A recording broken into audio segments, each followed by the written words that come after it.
그리스도 예수를 주로 받았으니, 이러한 제목으로 하나님의 말씀을 증거하도록 하겠습니다. 저는 개인적으로 어떤 운동 자체를 하는 것보다는요, 운동 자체를 지켜보는 것을 저는 선호해요. 땀을 흘려서 제가 축구를 하거나 야구를 하기보다는 경기가 여러분 너무 재밌는 거 있죠. 여러분들은 어떠한지 모르겠어요.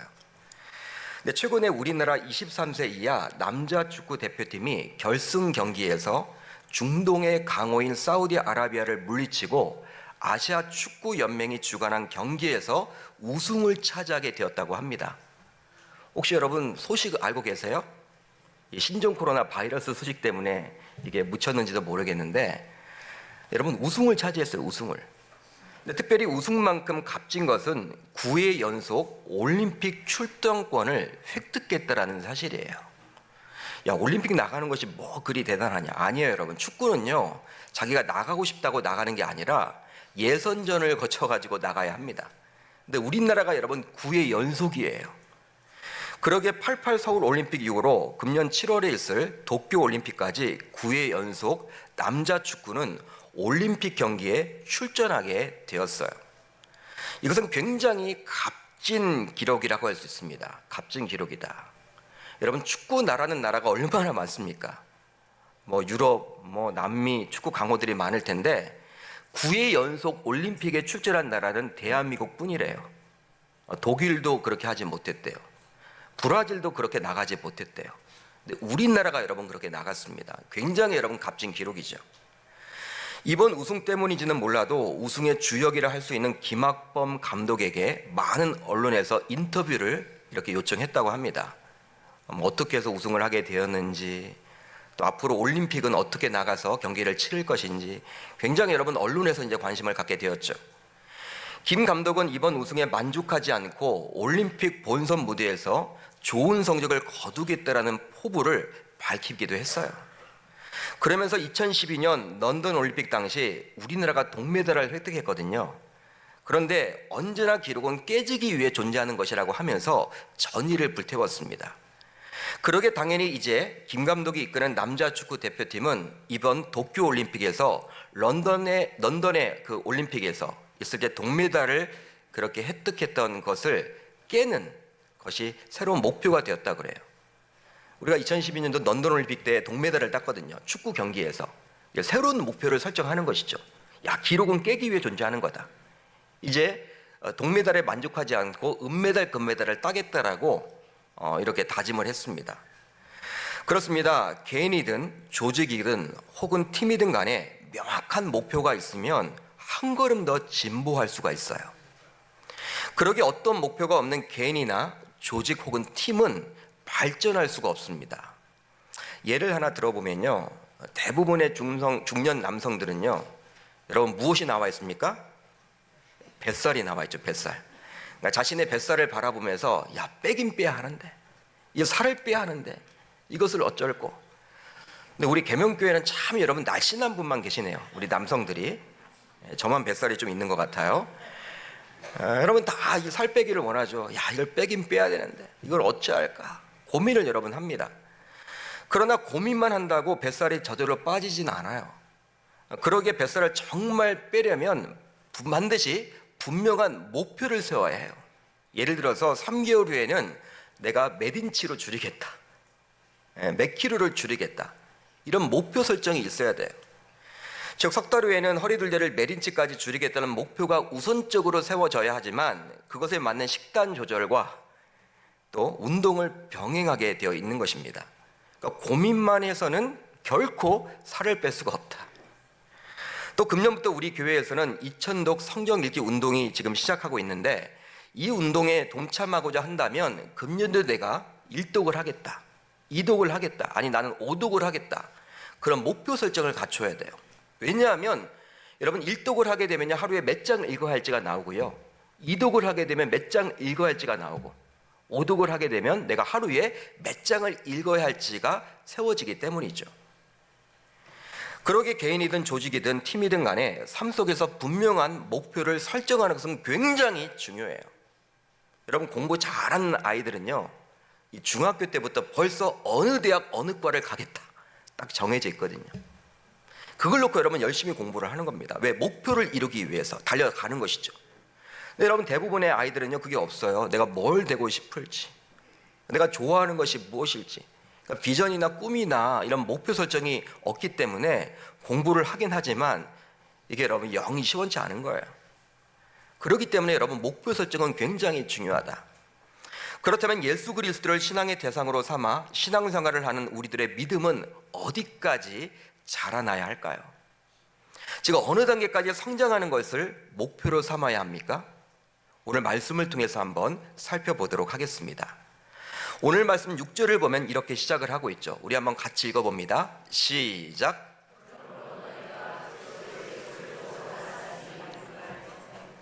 그러므로 너희가 그리스도 예수를 주로 받았으니 라고 시작을 하고 있어요. 여러분 이 말은 무슨 말이냐면 그리스도 예수를 주로 받았다. 어떤 말입니까? 바로 그리스도 예수를 믿게 되었다. 그리스도 예수를 영접하게 되었다. 이제 구원자로서 받아들이게 되었다. 그런 말이에요. 그런데 이 말은 예수 그리스도를 주님으로 믿게 되면, 주님으로 영접게 되면 반드시 그 다음에 무엇이 일어나야 함을 암시해주고 있어요. 잘 들어보세요. 그리스도 예수를 주로 받았으니 다음에 무엇이 있겠구나. 우리가 여러분 예측이 가능한 것이죠. 바로 무엇입니까 여러분? 다음의 구절을 통해서 알 수가 있는데 그 안에서 행하되. 이 말은 예수 그리스도를 주님으로 믿게 되면, 즉 우리네 신앙생활에 있어서 주 안에서 행하는 것을 목표로 삼아야 함을 저와 여러분들에게 말해주고 있는 거예요. 왜냐하면 신앙생활을 하더라도 믿음 따로 행함 따로 살아가는 경우가 굉장히 많기 때문입니다. 그러니까 여러분 저와 여러분들은 어디까지 지금 목표로 삼아야 돼요? 이제 행함이 있는 믿음이 되어야 된다는 거예요. 내가 신앙생활을 하는데 삶 따로 신앙 따로가 아니라 삶으로 뒷받침되는 신앙을 가져야 함을 목표로 세우라. 사도 바울은 저와 여러분들에게 지금 권면해주고 있습니다. 그러기에 야고보 사도도 믿음을 가지되 반드시 행함이 있어야 함을 다음과 같이 강조를 해줍니다. 영혼 없는 몸이 죽은 것 같이 행함이 없는 믿음은 죽은 것이니라. 아멘. 행함이 없는 믿음은 죽은 것이다. 너희들 믿음이 있다고 하는데 그 믿음을 진짜 믿음인지를 보려면 행함이 있어야 돼. 행함이 없다면 그 믿음은 죽은 믿음이야. 야고보는 지금 이야기를 하고 있는 거예요. 여러분 자신이 그리스도를 주님으로 진정 받아들이는 것은요 굉장한 사건입니다. 우리는 그냥 믿는다, 영접한다, 받아들인다, 보통 교회 나오는 것으로 여기죠. 교회 나오면 예수님 믿는다, 그렇게 간단하게 여기는 경우가 많은데 그런 여러분 의미는 아니에요. 여러분 이것은 바로 충성의 대상이 바뀌게 되는 혁명적인 사건이라 볼 수 있습니다. 예수를 믿는다라는 것은, 즉 그동안 자신만을 위해서 자기 자신에게만 충성을 해왔던 자가 이제 진정 그리스도를 영접하게 되고 그리스도를 받아들이게 되고 그리스도를 믿게 되면 이제 그리스도를 위해서 그리스도에게만 충성을 다해서 살아가게 되는 거예요. 따라서 돈을 버는 목적도, 공부하는 목적도, 건강해져야 하는 목적도 자신의 유익이 아니에요. 자신의 유익이 아니라 오로지 그리스도의 유익 때문으로 바뀌게 되는 거예요. 그러니까 여러분 가치관 자체가 바뀌는 것이죠.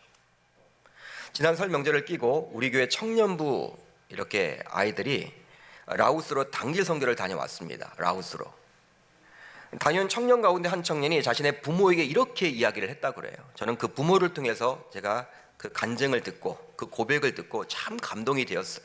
야, 우리 교회도 이런 청년이 있구나. 바로 어떤 말이었냐면 돈을 많이 벌어야 할 이유가 생겼다. 아직 청년인데 이제 직장에 가서 돈을 많이 벌어야 할 이유가 생겼다라는 거예요. 여러분들은 돈 많이 벌면 뭘 하시려고 합니까? 근데 이 청년은요, 여러분 이렇게 말한 이면에는 뭐가 있겠죠? 무엇일까요? 지금까지는 내가 돈 벌어서 나 혼자 잘 먹고 잘 살려고 했는데 선교제에 가보니까 굉장히 힘들고 어려운 사람들이 많다. 그들을 돕기 위해서라도 내가 돈을 많이 벌어야겠다. 여러분 가치관이 여러분 바뀌어지게 된 거예요. 이 청년이 이렇듯 그리스도를 주님으로 받아들이게 되면 세상 사람들과는 분명히 다른 가치관을 가지고 살아가게 됩니다. 예를 들어 보면요, 공부에서 남주는 거예요. 우리들은 공부에서 나 혼자 잘 먹고 잘 살기 위해서 공부 열심히 하려고 하잖아요. 뭐 이렇게 고등학교 여러분들 어떤 학교의 교훈은요, 수능 성적이 올라가면 올라갈수록 배우자의 직업이 바뀐다. 여러분 이것도 있다 그래요. 수능 성적이 여러분 올라가면 올라갈수록 배우자의 직업이 바뀐대요. 높아지는 것이죠. 이게 여러분 세상의 마인드라면 우리 기독교 신자들의 마인드는 공부에서 남주는 거예요. 즉 여러분 이 세상과는 분명히 다른 가치관이 주님 안에서 행함으로 나타나게 되는 것입니다. 그러나 현실은 어떠할까요? 현실은 어떠합니까? 그리스도를 믿는다고 하면서도 그 믿음의 행함으로 연결되지 못하는 불완전한 믿음의 사람들이 우리들 주변에 얼마나 많은지 몰라요. 아마 이곳에서 예배를 드리는 저와 여러분들 모두 이 부분에 있어서 나는 결코 그렇지 않다, 나는 결코 그렇지 않아 라고 자신 있게 말할 분은 거의 없으리라 생각해 봅니다. 저도 한 지교회를 책임지고 섬기는 담임 목회자이지만 부끄럽게도 저의 믿음을 행함으로 증명하지 못하는 경우가 너무나도 많기에 오늘 말씀을 이렇게 준비하면서 굉장히 여러분 부끄러웠어요. 막 민낯이 여러분 뜨거웠어요. 말씀이 여러분들 막 제 마음속에 콕콕 찌르는 거 있죠 여러분들. 나도 그렇게 살지 못하는데 성도들에게는 설교를 통해서 어떻게 살아야 합니다라고 이야기하면서도 나는 그렇게 살지 못하는 나 자신의 모습을 막 하나님이 비춰주는 거 있죠. 이 말씀을 통해서. 얼마나 여러분들이 이 말씀 대하면서 막 두려움이 왔는지 몰라요. 막 신종 코로나 여러분 바이러스가 두려운 것이 아니라 이 말씀을 대하면서 막 두려운 거 있죠. 하나님의 말씀이기 때문에. 실제로 오늘 말씀인 그 안에서 행하되 저와 여러분들이 평생도록 살아가면서 우리가 붙들어야 될 말씀인 줄 기억하실 수 있기를 주님의 이름으로 축복합니다. 그래서 자신의 연약한 모습을 이 시간 여러분 고백하지 않을 수 없는 거예요. 나는 그렇게 살지 못하는데 하나님이 그렇게 살라고 지금 말씀하고 계시는구나. 삶과 신앙이 분리되어서는 안 되는구나. 내가 예수 믿는다라는 것은 이 삶을 통해서 증명이 되는 것이구나. 여러분 실제로 오늘 말씀 그 안에서 행하되 이 부분을 보시면요, 이 말은 연속성을 강조해주고 있습니다. 연속성을 강조해줘요. 그러니까 우리나라 성경을 보게 되면 잘 알 수가 없는데 영어 성경이나 아니면 이렇게 원어를 보게 되면 연속성을 강조해줘요. 한마디로 이것은 한 번 행하고 마는 모습이 아니라 우리 주님께서 부르시는 그날까지 그 믿음을 행함으로 지속적으로 드러내야 함을 바울은 저와 여러분들에게 권면해주고 있는 거예요. 그러니까 천국 가는 그날까지 우리가 행함이 있어야 된다는 거예요. 그러기 이것은 결코 쉽지 않습니다. 나의 힘만으로는 결코 가능하지 않아요. 또 나의 결심만으로, 나의 의지만으로는 불가능해요. 쉽지 않습니다. 그렇다면 어떻게 해야 주 안에서 행하는 수준의 삶을 살 수 있을까요? 어떻게 할 때 우리는 살아갈 수가 있을까요? 행함 있는 믿음을 가질 수 있을까요? 바로 주님께서 그것을 가능케 해주셔야만 합니다. 이것을 믿으시기를 바랍니다.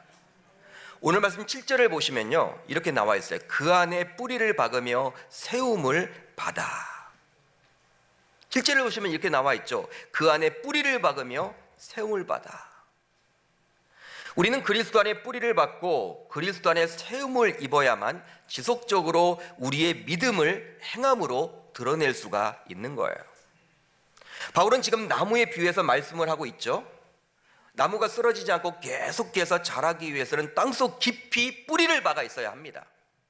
여러분 그렇지 못하면요, 태풍과 같은 외부 환경 여건에 의해서, 외부적인 요소에 의해서 나무가 뿌리째 뽑힘으로 살아갈 수가 없어요. 흔들리는 믿음이 된다는 거예요. 예수님 믿는다고 하면서도 어떤 상황 형편에 의해서 흔들리게 된다는 거예요. 그렇기 때문에 그리스도 안에 우리가 깊이 뿌리를 내려야 한다는 거예요. 실제로 지난주에 제가 라오스 선교지 근처에 있는 이 아따뿌주 선교지 근처에 있는 댐 붕괴로 인한 수질 현장을 제가 보고 왔습니다. 우리나라 건설회사가 댐을 건설했는데 이렇게 여러분 폭우가 여러분 내리니까 그 댐이 여러분 붕괴돼 버렸어. 여러분 수재민이 생겼어. 수백 명이 여러분 죽었어. 갈 곳이 없어졌어요. 이재민이 생겼어요. 정부는 나 몰라라 해요. 아직도 여러분 굉장히 열악하게 생활하고 있어요. 당시에는 한국을 비롯해서 많은 구호단체들, NGO 단체들이 가서 도움의 손길이 있었지만 이게 점점 사라지고 있어요. 선교사님이 거기에 지속적으로 가고 계시더라고요. 그 수유 현장에. 제가 아이들이 있어서 이제 학용품하고 먹을 것을 여러분 사가지고 갔습니다. 가다 여러분 보니까 어떤 나무는 뿌리째 뽑혀서 죽어 있었어요. 나무 자체가 뿌리째 뽑혀 있는 거죠. 근데 어떤 나무는요 아직도 살아 있어요. 이 차이가 뭘까? 갑자기 많은 비가 내림으로 댐이 붕괴되면서 빠른 물결이 같은 곳에 있는 나무를 덮치게 되었지만, 어떤 나무는 뿌리채 뽑혀서 죽어버리게 되었지만 아직도 어떤 나무는 살아있더라는 거예요. 여러분, 그 차이가 뭐라고 생각을 하십니까? 바로 나무의 뿌리가 얼마나 깊이 박혀 있느냐에 달려있는 거예요. 깊이 박혀 있으면요 어때요? 웬만한 여러분들 외부적인 환경이 쏟아지더라도 부러지지 않습니다. 죽지 않아요. 뿌리째 뽑히지 않아요. 즉 그리스도 안에 뿌리가 깊이 박히게 되므로 그리스도로부터 끊임없이 공급을 받아 자신이 믿는 바를 행하게 되는 것이죠. 마치 나무가 뿌리를 통해서 땅속에서 많은 영양분과 물을 공급받아 잎사귀가 푸르게 되고 열매를 맺게 되듯이 말입니다. 그러기에 예수님께 얼마만큼 뿌리가 깊이 내리고 있느냐가 우리네 신앙생활에서 굉장히 중요한 것이라 할 수 있습니다. 왜냐하면 어느 정도의 깊이만큼 뿌리가 내렸느냐에 따라서 예수님에 대해서 더 많이 알 수 있게 되기 때문이죠. 뿌리를 여러분 깊이 박으면요 예수님에 대해서 좀 더 많이 알게 되는 거예요. 깊이가 여러분 깊어질수록 예수님에 대한 여러분 알의 깊이도 깊어진다라는 것이죠. 그런데 이 말씀인 그 안에 뿌리를 박으며 또 그 안에 세움을 받아, 이건 모두 능동태가 아닌 수동태로 쓰여져 있습니다. 우리나라 성경을 보면 잘 모르겠지만 원어를 보고 영어 성경을 보더라도 여러분 능동이 아니라 수동태로 되어 있어요. 이것은 우리 신자가 무조건 노력한다고 해서, 의지를 가지고 있다고 해서, 결심한다고 해서 그리스도 안에 뿌리를 박으며 또 세움을 받을 수 있지 않음을 말해주는 것입니다.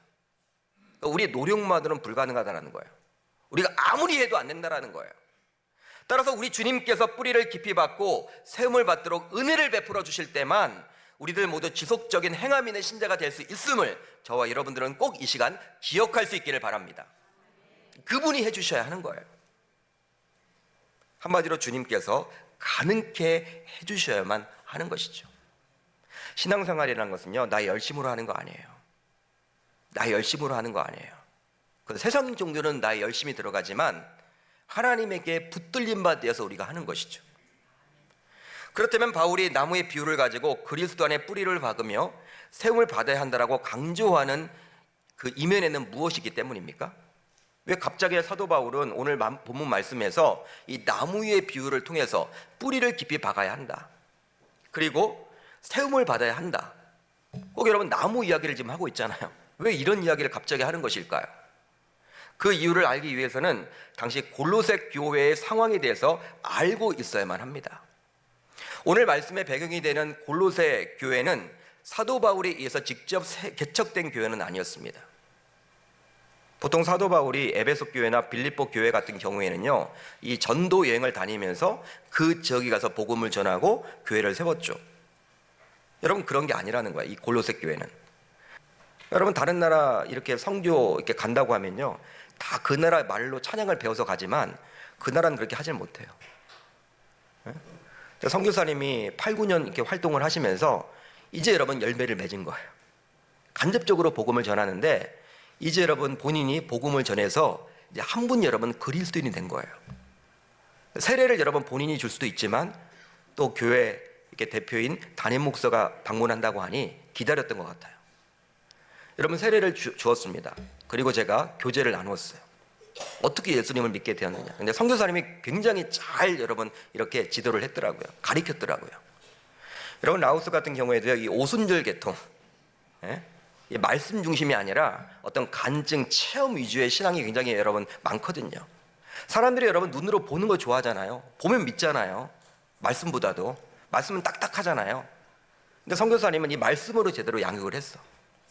그러니까 여러분 이분이 이렇게 다른 데 가서 이렇게 뭐 들어봐도 말씀 중심이 아니라는 거예요. 다 간증 중심이고 어떤 체험 중심이고 자기는 이 선교사님 통해서 이 말씀을 배우니까 너무 좋다라는 거예요. 이런 간증을 들었어요. 아, 그렇구나. 라오스에도 역시 하나님은 계시구나. 하나님 정말 몰랐던 그분이 이제 여러분 1호 성도가 생긴 거예요. 가정교회로 예배는 하고 있지만 여러분 그분 주변에 많은 분들이 있더라고요. 저는 기대가 됩니다. 그래서 하나님의 역사는 바로 이런 것이구나. 교훈을 받은 대로, 즉 그분이 하나님 몰랐지만 말씀을 계속해서 교훈을 받아 말씀을 공부를 하고 또 말씀을 여러분 접하게 되니 믿음이 굳건하게 되어서 그 사회주의 국가에서 이 세력교인이 되어서 기독교 신자가 된다는 것은요, 지금 손해볼 각오를 하는 거예요. 그렇게 살겠다라는 거예요. 하나님의 자녀로서 살겠다. 손해볼 수밖에 없습니다. 취직 못합니다. 여러분 공무원 임용 안 됩니다. 그렇게 살겠다라고 지금 그는 다짐하고 있는 거예요. 주 예수 그리스도 때문에. 이제 저와 여러분들 모두 구원받은 자로서 금년도에는 우리네 신앙생활에서 새로운 목표를 하나 세웠으면 좋겠습니다. 그렇게 함으로 좋은 교인이 모두 되어서 좋은 교회를 만들어가면 좋겠어요.